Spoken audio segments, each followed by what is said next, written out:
Hello, my name is Diana Bell-Kite, and I'm the Curator of Cultural History at the North Carolina Museum of History. Today, I want to show you something that you may not think of as an artifact, but it's the type of object that can help us at the museum tell future generations the story of North Carolinians during the COVID-19 crisis. These gardening gloves are symbolic of my family's COVID-19 pandemic experience. We've been spending a lot more time at home, and for the first time this year, we decided to plant a garden. It's a good way to get exercise and fresh air while doing something productive. These gloves speak to me. You may have something totally different in your home that tells the story of your family during this pandemic. We would really like to learn about the things that you have that you could potentially donate to the museum.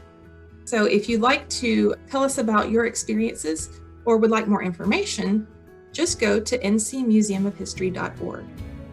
The North Carolina Museum of History is collecting COVID-19 objects, such as PPE, items associated with frontline workers, and items showing life during quarantine and social distancing. Your story is North Carolina's story.